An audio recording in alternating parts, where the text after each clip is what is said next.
Welcome back to Football Coach, episode 37. We're on to signing day. Before we get into it, quick overview of the group we have. First off, there's 6 guys at the very top of the list that are the ones that are the A tier, probably a step beyond us. But for a rarity, I'm actually still going for 2 of them.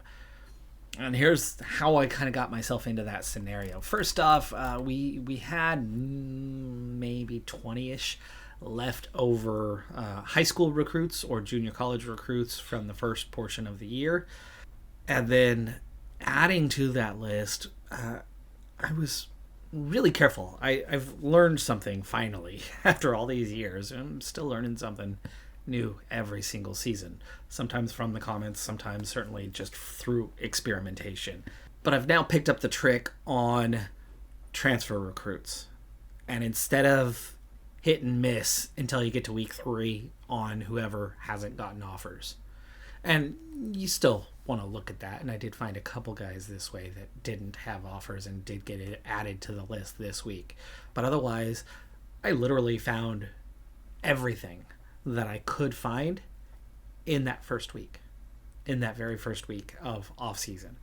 And that is because very carefully, it took many hours to do so. And that was a process that I started last year and understand it better now. The careful evaluation of the pool, you can find the guys that will potentially sign. And then you can find everybody else who's just flat out not going to sign for a 1-star prestige program. Period. It's just not going to happen. You don't have the NIL money to compete. You don't have the pitches to compete. And you're going to start with a deficit in their score versus your score. But through that careful search, you can find the ones that you're not going to start 1,000 points behind, which is impossible to cover in 3 weeks. And if you get to week 3 and nobody has an offer, right, they show up then. Like I said, there was only 2. There was only 2. That's a rarity. But you can find the ones that are going to be available early. You're going to find the ones that you're going to either win or be competitive with. And so after a very, very, very careful search, I found somewhere between 12 and 15 of those that looked like we had a legitimate shot to compete for, and maybe through heavy recruiting, offering early, and NIL having the possibility of actually signing. So there's 12 to 15 of those. Some of those are freebies. Some of those there was just no competition and they were actually worthwhile. There's plenty that there's competition, that there's no competition on, that there's no offer for. But even for us, they're not a good signing. We have enough quality that we don't need those guys. And so eventually I got myself at about, I think it was like 35 guys. For the last 5, I took those long shots that we were going to be competitive but probably were a step too far, and a few of those are already in this top 6. After week 1, some of them were unworthy. Some of them we got outpitched so far, so beyond, that it was very clear it wasn't going to happen. We were way too many points behind. We weren't going to be competitive, so I didn't bother to give an offer or continue on. So we thinned the list down a little bit, but as I had already been very carefully through the pool, there was no reason to go back in and try to find new ones, because I had already gone through every ounce of that pool to find that we had everything that there was to get after, everything that we could be competitive on. I'd already done the hard work, the dirty work to make that happen. There wasn't a round 2 to it. Either they were available or they weren't. But week 3, of course, we then took the time to go back and see anybody who didn't get an offer, right? Any leftovers, and if they were worthy. And it was just 2. But after we get through to this 3rd week, I was able to analyze what we have. 6 guys at a position, 2 spots to fill, 2 of them that there's 0 competition on that were better than 2 or 3 or 4 guys below them. So what's the point of keeping them on the list? And so I removed some of those being high school guys that we were still scouting our way up, as we searched them late in the season. Because remember, I've waited to go after the uncontested high school recruits or junior college recruits until much later in the season than I used to. So I didn't have a 100% on them. I had to do some additional scouting over the few weeks to sort that one out, see who was the better. But 2 of 2 with no competition means 3, 4, 5, 6 were unnecessary, were redundant. And as I hadn't thrown offers out there, I just took them off the list. So in the end, we're down to 28 of 40. We have 13 scholarships remaining, and I have exactly 13 spots that we are looking to fill. And there are 1 or 2 on this list where it's entirely possible, like last year, that we might not get them. Last year we had extra beyond and had the couple that didn't work out and had the last couple that filtered in. This year, I'd rather just have vacant scholarships than take 3 guys at a position that I only need 1 or 2 guys at. If I get my 1 or 2 guys, I'm not going to take the 3rd guy just because, in hope that he grows and progresses. I'd rather save the scholarship for somebody else down the line next year, as I don't need 3 guys in that position. I'll take the 2 better ones and let the 3rd one go away instead of having to turn around and waste coach integrity to relinquish his scholarship a year later when his lack of potential or lack of durability compared to the other 2 shows up and they end up multiple points ahead of him. The inevitable. So we've already added in a high school quarterback, and we're going to add in 1 more because we also do have a quarterback, our backup quarterback, who is leaving for another position.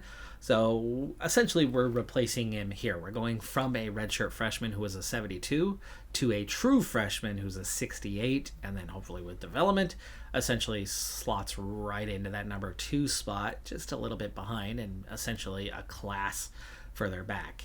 He did not play for Washington State this last year, so he will be a redshirt freshman next year. He's got good potential and durability and is loyal. Not that he's showing that at the moment, having just left Washington State, but we don't know that he wasn't cut.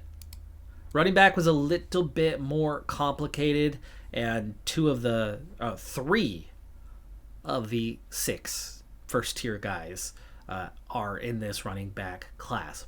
1 of them has at least a little bit of a shot. We're only 400 points behind. The others were well behind. It got worse. Amazingly, Oregon State pulled well ahead, but it's a 4-star guy for Oregon, and we just couldn't afford the NIL that was going out there, so we're bowing out of that competition. But Ronald Dillon, fairly close. It's a 5-star redshirt freshman. He's a 78 overall. He's got terrible potential and durability, so I didn't really want to sign him once I kind of got in there, but it was like, gosh, he's a freshman and a 78 already. Like, he's good enough to be on the line, but he's going to get injured and have complications. He's not going to develop much, but he could contribute. He could contribute for 3 years. So he got one of my last pitches, and it's probably not going to be enough if the estimates are accurate, and Florida, I think, might have an NIL offer in. It's a small one, but I was not going to match that. So very, very unlikely on all 3 of those.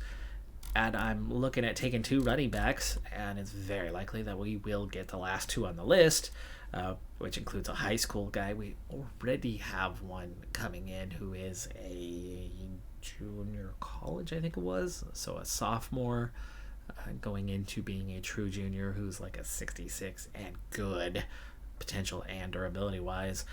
Good signing, but I wanted to get somebody a little bit younger in the class as well. And here's a 66 B plus A and a 61 B plus A minus. We're going to end up taking in 3 running backs, but we also have 2 graduates, and I have a feeling at some stage in the near future I will go ahead and burn one of our running backs who doesn't develop enough and use the integrity on thinning that back out a little bit.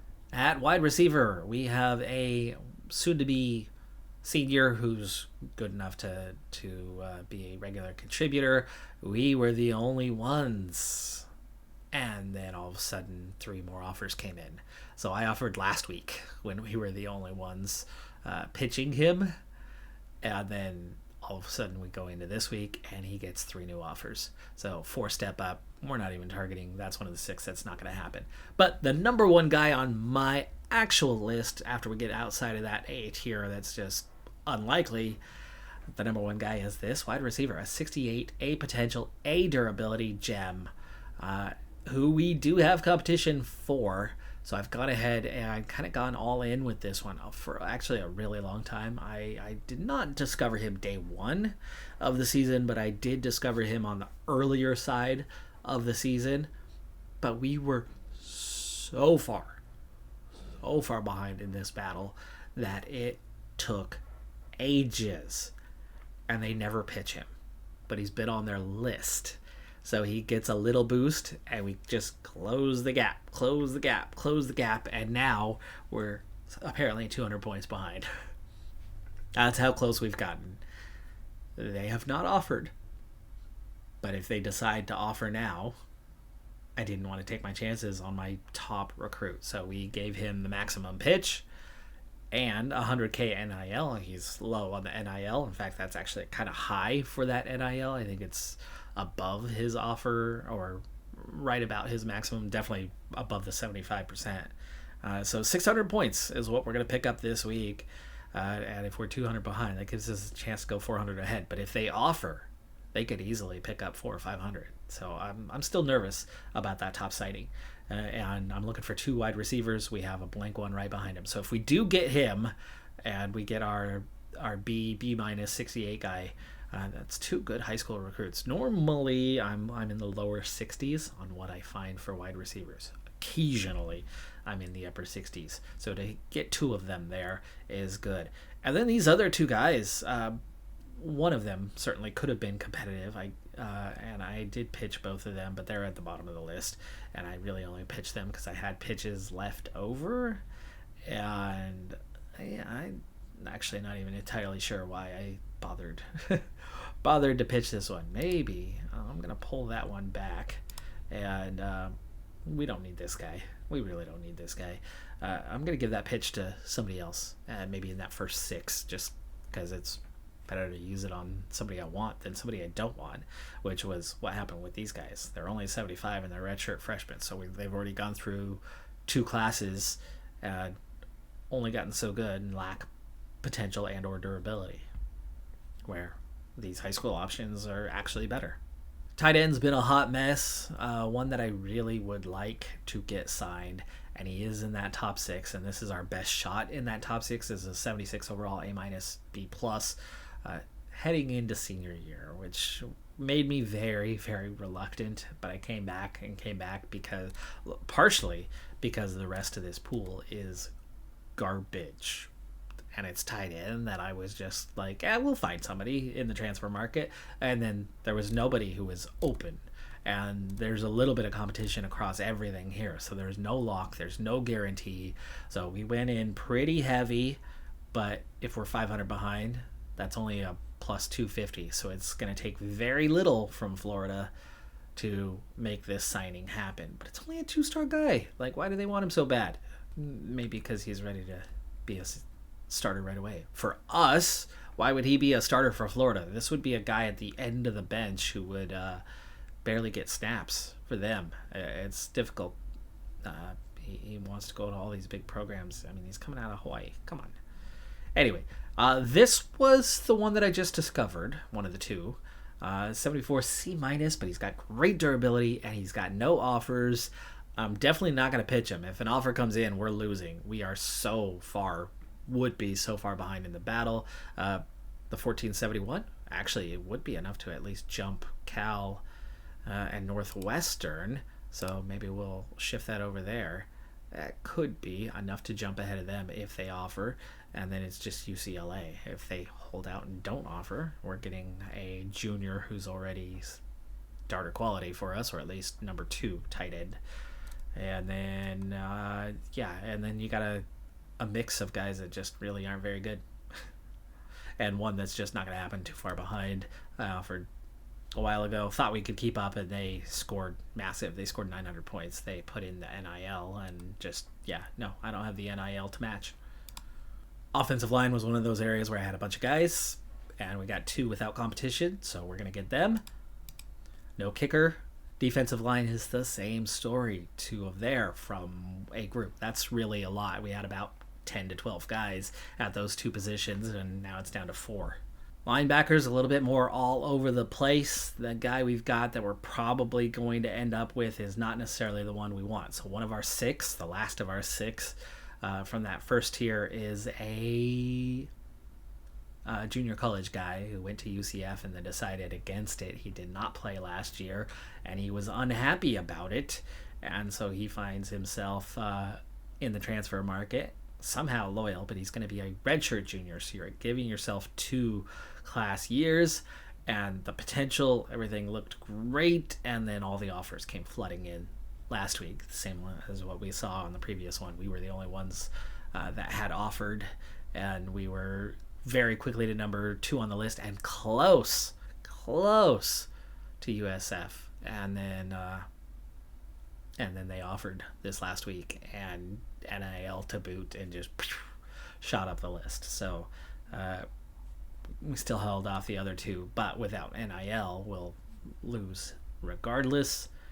And so you fall into what could be O'Hara. He's only a C, but at least a B+. We are gaining enough, and we did put the NIL in that we could overtake, but it's just barely. So Florida's probably going to get him, which means we end up on Giles, who's, the fallback, who ends up being a better option. I like that. I mean, we're talking about a +7 with only losing a partial grade from one guy down to the next, but here's the difference. B- durability, D+ durability. He's going to be injured all the time. We put the pitch in just in case, and that's another one of those. I already committed to the NIL, and I regret it massively because I bumped him down to the last on the list after I really was like, gosh, that durability just can't. I didn't have the potential on this guy at the time that I put the NIL in a week ago.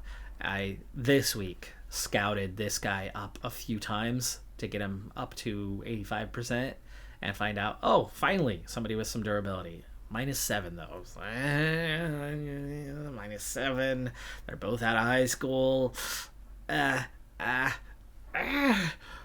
And then just, I was like, no, I can't. No, so I'll take this guy. This guy's going to end up being a wash. We'll get that NIL money back. As much as I want that 63, he's going to be injured all the time. Corner, 1 guy. Safety, here's the second one that came in, Silva. And Silva is behind on the list, but this is one of those positions where if anybody offers this week, we're going to lose out because we are 5th on the list. We're going to gain 400, so a chance to move up, but probably not, right? All they have to do, and they all targeted him last week, so we'll be 5th of 5. All it takes is 1 offer, and we're out. So I gave us at least a second option. Safety is the least likely, but we do already have 1 signing, so we'll be okay. That's our 28. We will absolutely secure some of them. We've already secured a few very good recruits. I know that we're in position to gain a few more and get most of our 13 here, but maybe not all. Let's find out. All right, so 1 through 6, highly unlikely. So we miss out on 1, 2, and 3. 4 said we had a decent chance. It's saying we have a 5% chance. It was 4 and 5 that I thought I had a decent chance at. And it looks like we're very much not in position on Dylan. That's the NIL. That's the NIL speaking. That's why we're 3,000 behind, right? Yes. No NIL. Massive penalty. Going backwards. But apparently, the tight end, Esteban Wall, likes our chances. 55%. 55% on this one. Did I give an NIL offer on this guy? I think I did. Redshirt junior, so this is somebody heading into senior year. It's a here and now contributor, but we don't get them. It's still Florida by 246 points. And yes, we did offer, but we offered a bit less than they did. Similar kind of pitch quality, but the NIL gave us a boost, but not enough of a boost. So we lose out. We're going to get that money back, though, so at least we save that money. And we also miss out on the last one, so that is 6 from 6. Out. That was expected. Now into the, hey, let's get these guys. And there's the first one, the important one. The other offer did not come in, so it did not matter, as we're the only ones. The other offer was not there. I'm curious, though. We were ahead. Okay, we were ahead in the end, but not by much. 297. All it would have taken. All they had to do was offer, and they win it. 100K that we spent on that one. I think it's 100K well worth it for our biggest signing. That's 4 mega signings for the year.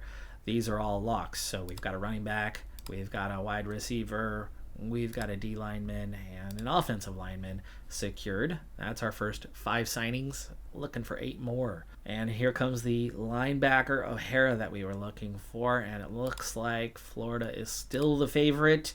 We got it close, 372, but we do not get the win. There's another 400 saved. We closed the gap on them, but they did go for the ace pitch, which kept them ahead fairly comfortably. But we will secure the next group. Tight end number 2. Did I not? Oh, we didn't get tight end number 1, so yeah. Here's our tight end.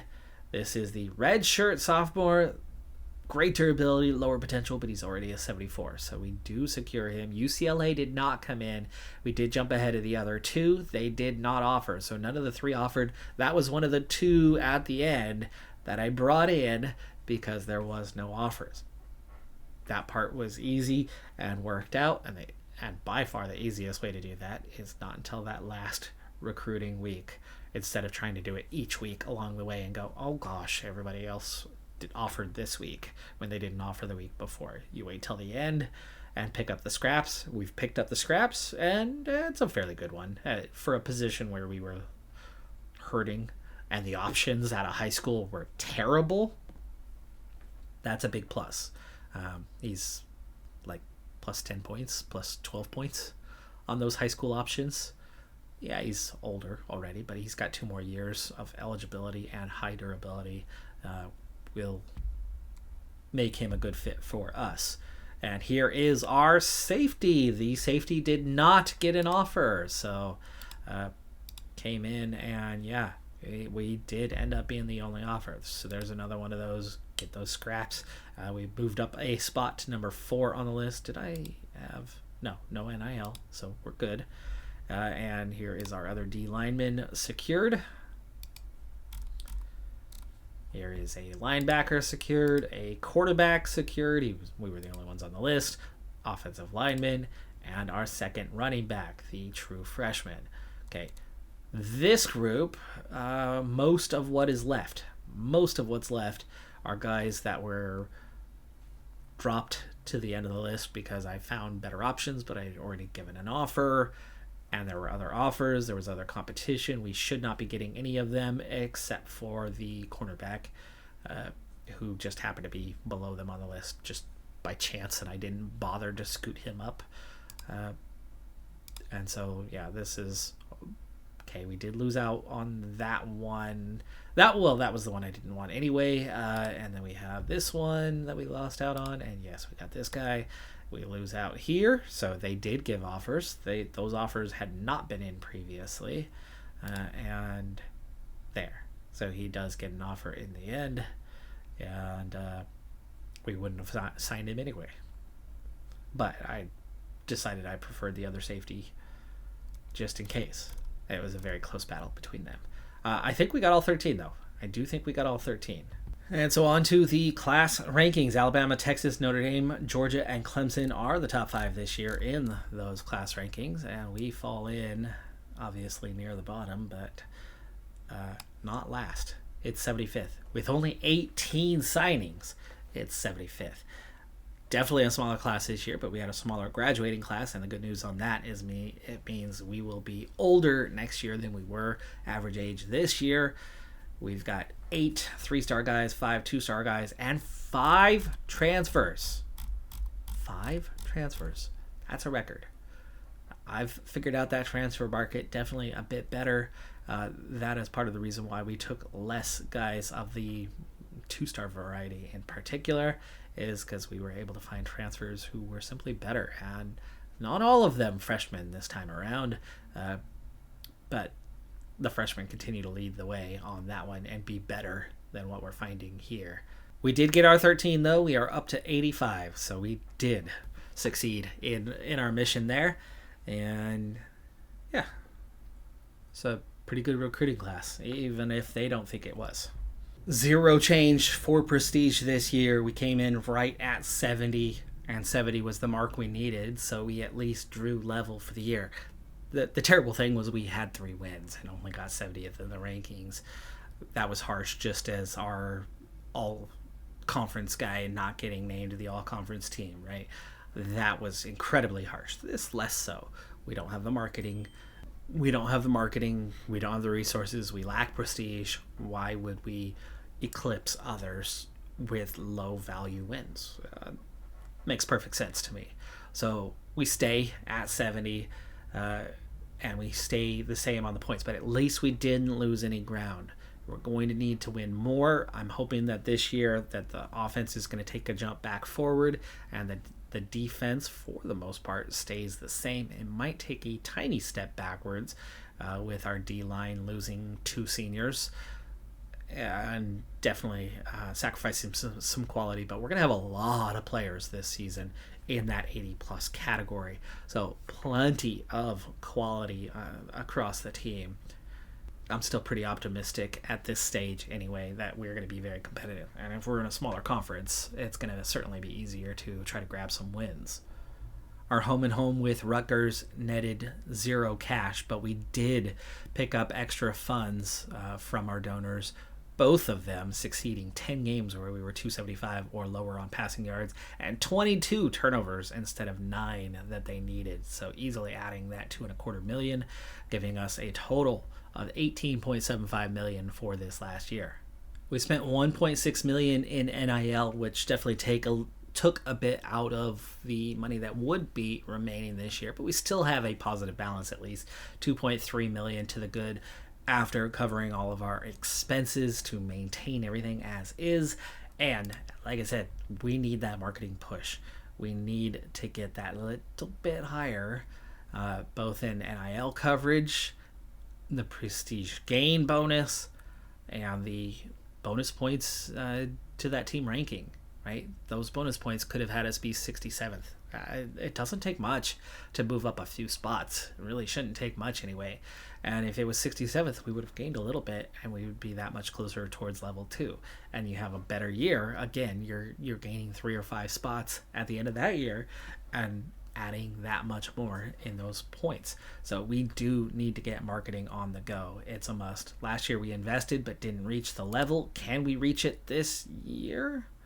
We're still short. We are still short. At least we won't have any maintenance costs. We inch closer towards marketing level 4.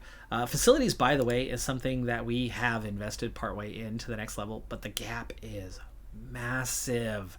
Gap is massive to level 9. You got to remember that not only did I make everything difficult by playing on the legendary difficulty or giving ourselves bad coaches, that's a thing that we regularly see, but I doubled the cost of these upgrades as one of the many, many ways that you can make the game more difficult. We just happen to pick every last one of those ways. So doubling the cost, we're at a stage where without extensive resources, we're just nowhere near those next levels. Could we have gotten one more level? Well, yeah, at some stage. I mean, had we continued just farming the really bad.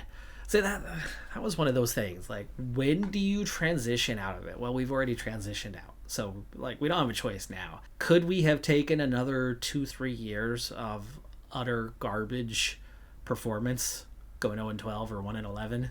not seen any prestige gain, not seen the athletic director happy, not see coaches develop, which means we would have had to commit to changing coaches, which we've done anyway, right? But finally, we did it after 9 years. Had we stuck to just upgrading facilities to get it to 9 or 10 or all the way to 12, we could have kept farming that 12 million every year.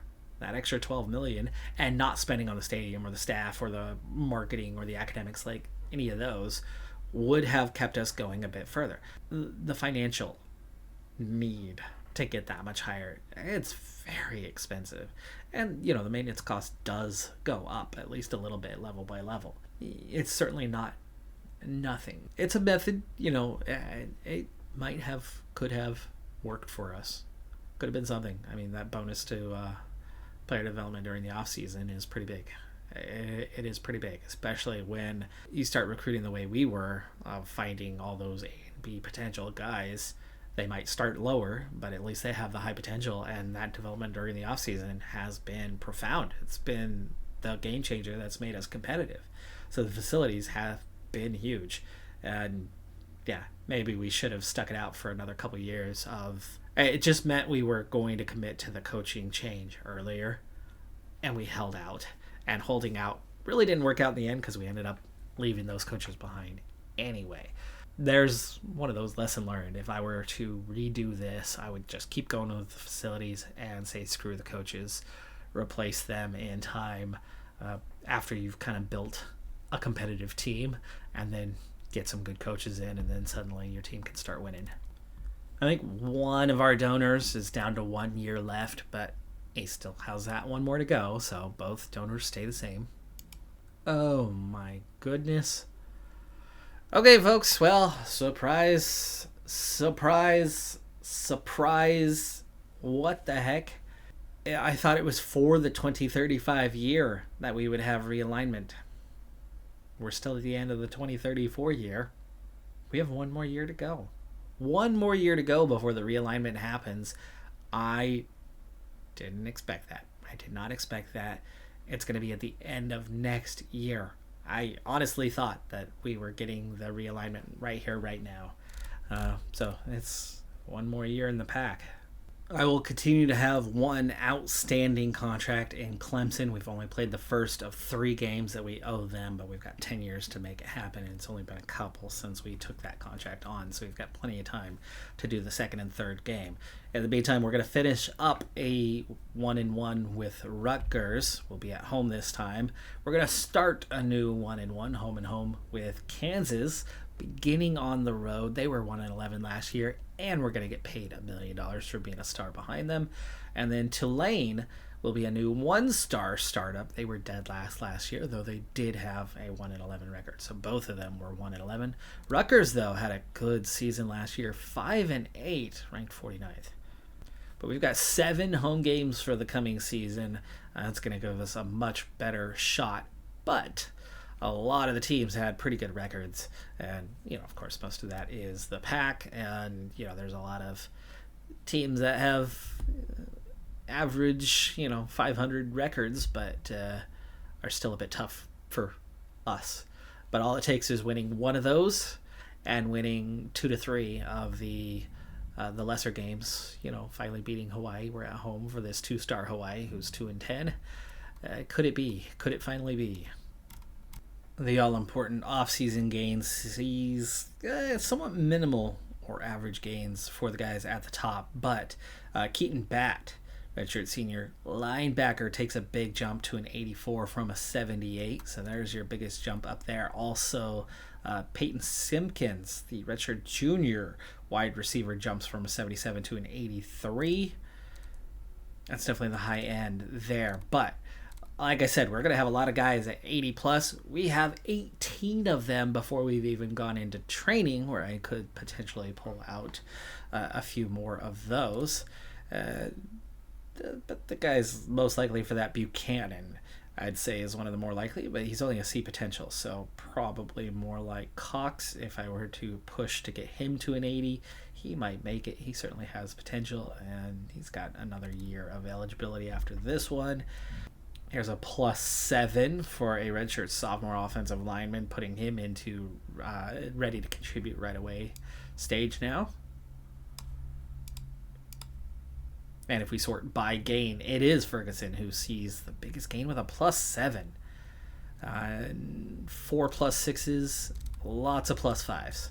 A good number of +5s, down to 13 on the list. +4s gets us way down the list to 33. So we got 20 +4s on the roster, number of +3s, and here comes the worrying area. At the bottom of the list, no negatives and only 4 +1s. That is definitely better than a year ago. The 4 +1s are one of our redshirt senior kickers. Those guys are now redshirt seniors. Remember when we had to settle for 2 redshirt freshmen who were like low 70s? Well, now we've got an 80 overall, and the other one's better because he's got to be at least a +2. Yeah, +2 for him makes an 81. We have a wide receiver whose potential is not good. Not good. Redshirt sophomore, 71. He's bound to get cut this year. And then we have a redshirt freshman safety. Only a +1. That's disappointing. And a D lineman who only gains +1. Also a redshirt freshman. So that sophomore is very much on the chopping block, and we had already kind of identified that there would be at least one more wide receiver on the chopping block, so we took an extra in the position. Or no, that was running back. So somebody like this guy, Braylon Carter, who only gains a +2, is a likely chopping block kind of guy. Our true freshman quarterback only gains a +2. Yeah, not encouraging there. Our now redshirt junior quarterback is going to be an 80 overall before training. He will get training. I'm not sure I'll do 4 or 3 on training sessions like we did last year, but we'll get at least one, if not a second. I don't tend to do it when they are older, as the gains are much smaller. I tend to do it when they're younger and take those larger leaps in the breakthrough category. We'll also have an 80+, as Norman is up to an 81. He will definitely get training, as he's still only a sophomore. And our new signing, the junior college guy, is 77 overall and our second best.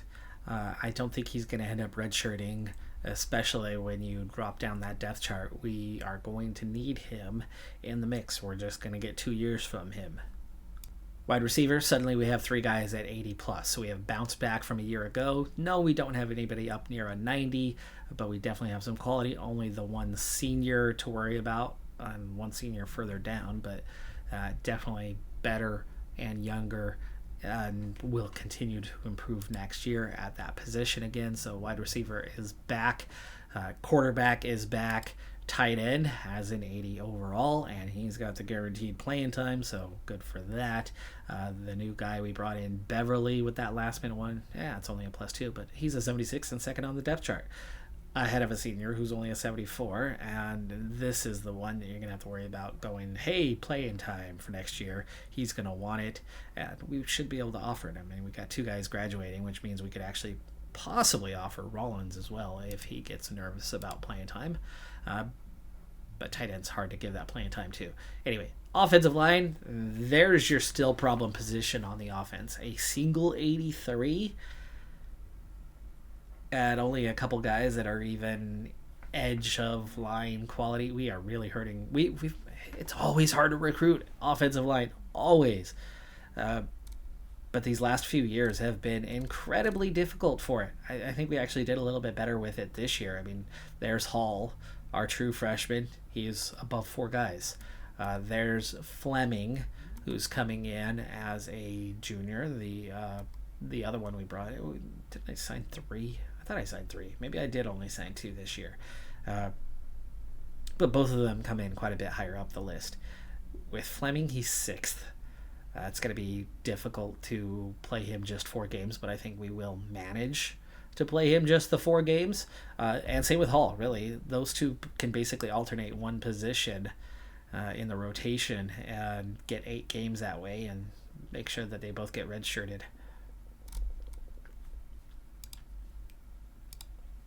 At kicker, An 81, 80, 80.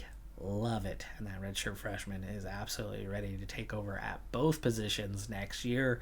There was nobody to recruit this year. We will have to recruit one for next year to come in and back up Burton. But I'm very happy with what Burton's going to give us, and assuming that he can handle both. He's got kick and punt power. The accuracy is acceptable. Yeah, he's fine. D-line looks strong again. We got a 91 overall, but we don't have three guys that are amazing. We have one guy that's amazing, and the rest are kind of backing him up. They won't be as strong this year, but they'll be good, especially, led by this guy. What is his... Oh, he's got awful durability, and that's not what it was a year ago. It was low. It was a D last year, and we did not play him anywhere near as much as the other two to try to keep him healthy. His durability has gotten worse. Yeah, he started as a D plus when we signed him.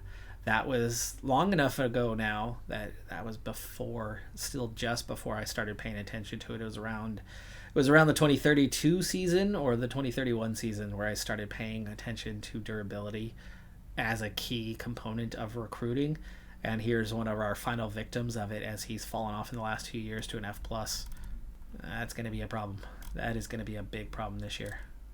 Linebacker, 1 mid-80s, decent quality behind, but again, a little bit worrying. But again, we still have time to develop some of these guys during the preseason. Cornerback looks very good this year, and definitely better than it did a year ago, and just the one senior. So that position looking strong for years to come, and a true freshman who's already a 77. That's a fantastic signing. Plus, he's got durability. The potential is not amazing, but what does it matter? He's already a 77 as a true freshman, right? It's going to be harder to redshirt him, pick his 4 games out, but there's enough depth behind him that we will manage to do it. Safety, good depth. 3 guys 80 plus. Not that they're super high, but 3 guys 80 plus and a 78. That's your 4-man rotation if they can stay healthy. And even if they don't, you've got backups behind them that are okay.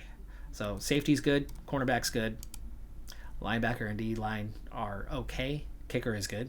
Offensive line is a bit suspect. Tight ends, certainly decent. Wide receivers are good, but not great. Running backs, great. Quarterback's great. So, yes, I think we are set to have a pretty good year ahead of us. We are, of course, going to get through spring as our next piece. But yeah, 18 players at 80 plus is the deepest we have ever been.